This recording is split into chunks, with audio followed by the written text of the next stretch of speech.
पीछे बैठा अंगना हो बहरी हा अरे अंगना बहरत ये पापा नयनवा ढूरे हो लोरावा अरे अंगूठी तो दिहलाए यही है संतोष पागल सिकड़िया नहीं हो दिहाला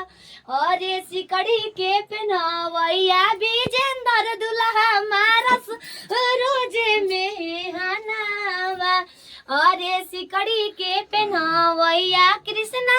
दुल्हा मारस रोजे में हनावा। अरे भतीजो के नाम ले ले रे ए भूसो का नाम लेके का करो नाम ले भी तो